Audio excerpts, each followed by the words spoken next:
Bueno, después de una serie de discusiones, entre ellas cuál es el origen del plusvalor, en esta clase vamos a trabajar sobre algunas categorías que Marx desarrolló en relación a las formas que adopta el proceso de trabajo en el marco de las relaciones capitalistas. Vamos a hacernos algunas preguntas que son de gran importancia. Primero, ¿qué es el plusvalor relativo y qué lo diferencia del plusvalor absoluto? En segundo lugar, ¿qué rol tiene la división del trabajo en las sociedades capitalistas? Tercero, ¿cuál es la importancia de la categoría de fuerza productiva del trabajo? Y cuarto, ¿cuáles son las diferencias centrales entre el proceso de trabajo de la manufactura y el proceso de la gran industria?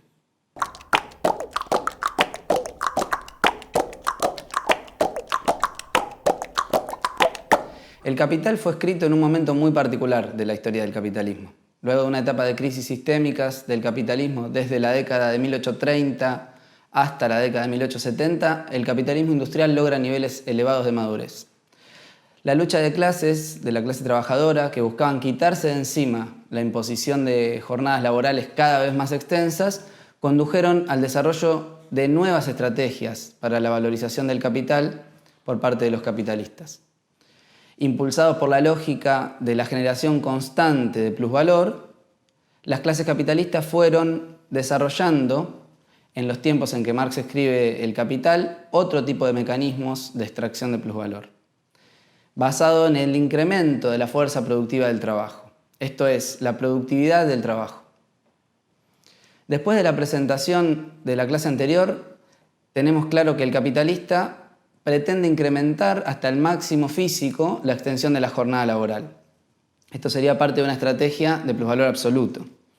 Aumenta la jornada laboral, por tanto aumenta el valor total producido y, dado el salario en cierto nivel, el porcentaje de plus trabajo sobre el trabajo necesario también aumenta. Entonces, el plusvalor se incrementa sobre el valor de la fuerza de trabajo. ¿Qué ocurre cuando este mecanismo no puede desarrollarse debido a que la clase trabajadora logró un triunfo a través de su lucha e impuso condiciones a esta dinámica de explotación absoluta? El capitalista tiene un nuevo engaño: el aumento de la productividad del trabajo. Mientras que la extensión de la jornada incrementa el valor total producido, el aumento de la productividad del trabajo reduce el tiempo de trabajo necesario, por lo cual relativamente se incrementa el plus trabajo. A través del gráfico simple de valor que utilizamos en el video anterior, podemos explicar esto. La barra de la izquierda y la barra de la derecha se mantienen iguales en tamaño. Sin embargo, el aumento de productividad hace que el tiempo de trabajo necesario se reduzca, por ejemplo, de 8 a 6 horas en la barra de la derecha respecto a la barra de la izquierda. Esto cambia la proporción de plus trabajo y trabajo necesario y, por lo tanto, cambia la tasa de plusvalor. El plusvalor en relación al valor de la fuerza de trabajo será mayor. Por eso, esta estrategia es de plusvalor relativo. En definitiva, en menos tiempo los trabajadores logran producir la misma magnitud de valor, con la diferencia que la distribución de ese valor se altera a favor del capitalista. Un punto es importante sobre esto. Marx plantea que la economización del trabajo mediante el desarrollo de la fuerza productiva del trabajo de ningún modo tiene por objeto, en la economía capitalista, la reducción de la jornada laboral. Se propone tan solo reducir el tiempo de trabajo para la producción de determinada cantidad de mercancías. La cuestión ahora es, ¿a través de qué mecanismos se presenta este plusvalor relativo?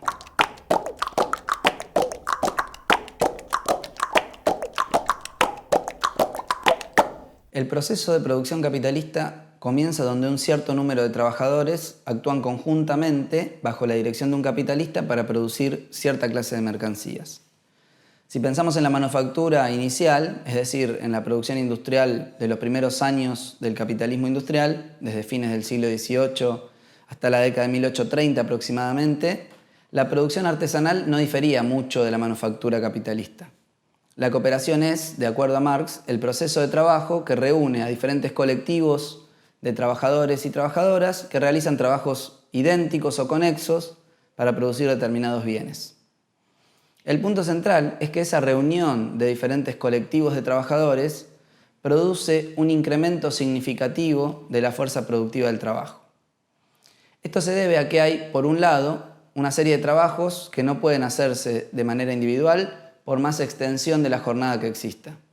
Es decir, para algunas tareas necesitamos de varios trabajadores y trabajadoras.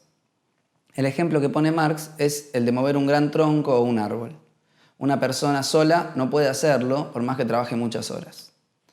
Por otro lado, y en esto Marx tiene un punto de contacto con Adam Smith, la división del trabajo en diferentes fases hace que el producto del trabajo colectivo tenga una magnitud mayor al mismo trabajo hecho de manera separada.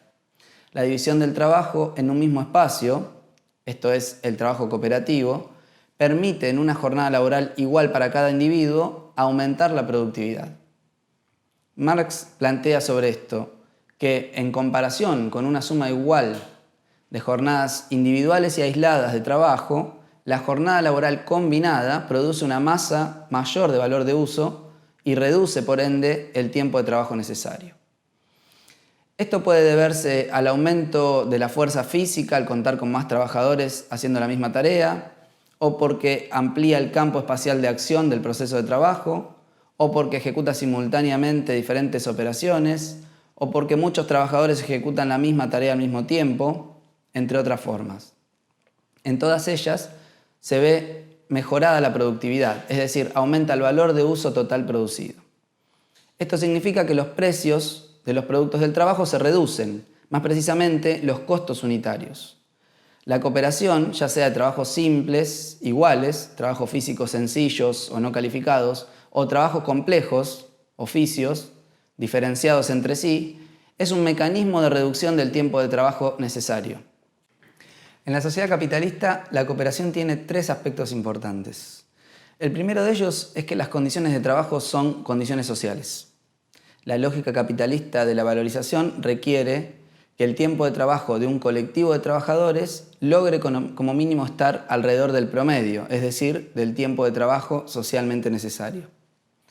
Que las condiciones de trabajo en las que se da la cooperación son sociales significa que efectivamente los colectivos de trabajadores son organizados en determinado orden social, en este caso en el orden social capitalista. Por lo tanto, son los capitalistas quienes tienen la capacidad para juntar a los trabajadores en un espacio de trabajo colectivo. Para Marx, cooperativo, porque tienen la capacidad de disponer de dinero para adelantar en forma de capital variable. Primero disponen del dinero, luego organizan la cooperación. El segundo aspecto es que los capitalistas tienen funciones específicas que son el control y la dirección de todo el proceso de trabajo. Pero cuando la escala es mayor, que es propia de la dinámica estrictamente capitalista, el propietario de los medios de producción incluye además asalariados que cumplen estas funciones de dirección y control, básicamente managers y capataces. El tercer aspecto es que los trabajadores cooperadores son formalmente libres, esto es, una de las diferencias claves con otras formas cooperativas de la organización de la producción. Con cooperativo, Marx se refiere a trabajo conjunto, asociado, socialmente organizado, pero no a un colectivo de trabajadores autoorganizado por fuera de la dinámica del capital. Verán en el texto que trabajo en cooperación es contrapuesto a trabajo individual. Por lo que planteamos hasta ahora, la cooperación aparece como una forma específica del proceso capitalista de producción. Es el primer cambio del proceso de trabajo que se subsume al capital. El punto es entonces que la cooperación, bajo la lógica del capital, es una forma simple de incrementar el plusvalor a través del aumento de la escala y por lo tanto de la fuerza productiva del trabajo. Claro que en este punto también tenemos una dialéctica. Por un lado, el colectivo de trabajadores y trabajadoras que cooperan se subsumen al capital porque la fuerza productiva que desarrolla el obrero colectivo es fuerza productiva del capital. Por otro lado, la unificación de un colectivo de trabajadores y trabajadoras da lugar a mejores condiciones de resistencia frente al capital. Una cuestión es clara: la fuerza productiva del trabajo, la productividad, en el capitalismo no es neutral, sino que está orientada a incrementar el plusvalor y la explotación, no a ganar tiempo libre.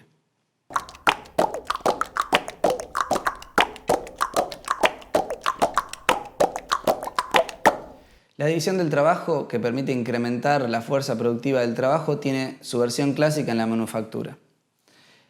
Esto para Marx es una forma que adopta el proceso de cooperación en la sociedad capitalista, en la cual se dan dos procesos.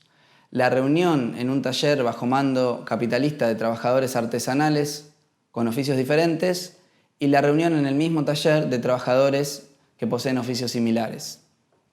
El punto central en la manufactura como mecanismo de incremento de la productividad del trabajo es, a diferencia de la forma simple de la cooperación, que el proceso de producción se divide en tareas simples, repetitivas y parciales. Esta lógica de división del trabajo desprovee al trabajador de sus conocimientos generales sobre el proceso de trabajo y prima el trabajo abstractamente humano. Este tipo de organización de la producción, la manufactura, tiene una característica más que es importante.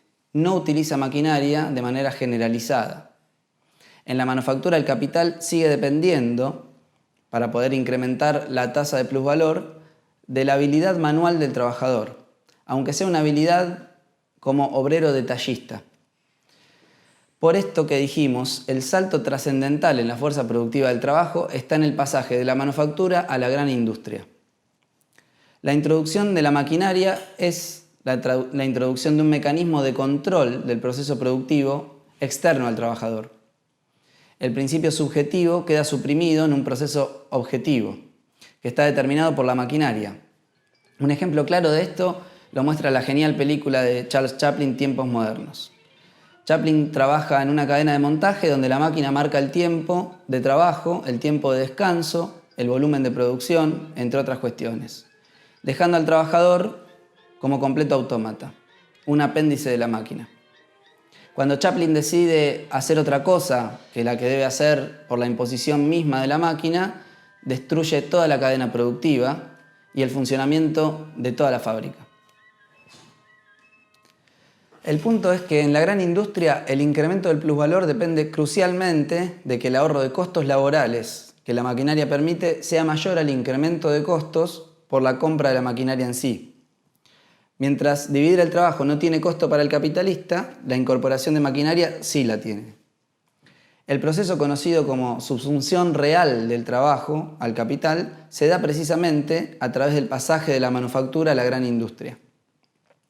La base de esta posibilidad está en la predominancia del plusvalor relativo por sobre el absoluto. La gran industria se caracteriza por la ampliación de la fuerza productiva del trabajo a través de la incorporación de maquinaria que permite ahorrar fuerza de trabajo. En ese marco, la cantidad de mercancías producidas cuando se incorpora nueva maquinaria aumenta en el mismo tiempo de trabajo. Por lo tanto, el costo unitario, es decir, el costo por cada mercancía, se reduce significativamente.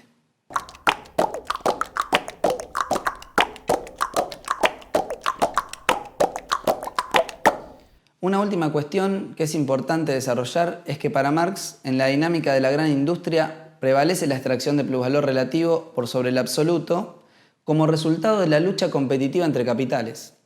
La explicación es la siguiente. Los capitalistas, debido a que son representantes de su mercancía, es decir, el capital, necesitan buscar estrategias de valorización, es decir, obtención de plusvalor, para lograr ser exitosos y no desaparecer en tanto que capitalistas. El planteo de Marx es entonces que el capitalista necesita valorizar su capital más allá de sus deseos individuales. La misma organización social que produce la desigualdad de origen entre la clase trabajadora y entre la clase capitalista instala la coerción de la competencia al interior de la clase capitalista. Cada uno de los capitalistas se ve forzado a ser el mejor representante de su mercancía frente a los otros. El punto es que, dado que el valor es relacional, la disputa por la apropiación del valor producido se da en la gran industria a través de lograr que el incremento de la fuerza productiva del trabajo sea mayor al costo de la maquinaria. Cuando un capitalista individual introduce una maquinaria nueva que pueda cumplir la condición anterior, efectivamente se queda una porción mayor del valor socialmente producido y tiene un plusvalor extraordinario. Si otros capitalistas logran copiarlo e incorporar la misma maquinaria o una mejor, el plusvalor extraordinario desaparece y se equipara con la situación previa, alrededor del promedio. Entonces, es la competencia capitalista la que está detrás del aumento de la maquinaria para lograr obtener una porción creciente del plusvalor. Y una última cuestión es que la dinámica del plusvalor relativo es perfectamente compatible con el aumento del salario de los trabajadores y las trabajadoras. Para que esto se dé, la productividad del trabajo debe aumentar más rápido que los salarios. Si esto ocurre, el plusvalor aumentará relativamente más que el valor de la fuerza de trabajo. Por lo tanto, el capitalista puede estar dispuesto a aumentar los salarios porque su ganancia igualmente aumenta. Esto fue un hecho que ocurrió en el periodo llamado Fordista. El crecimiento del mundo capitalista basaba su estrategia de valorización en el plusvalor relativo.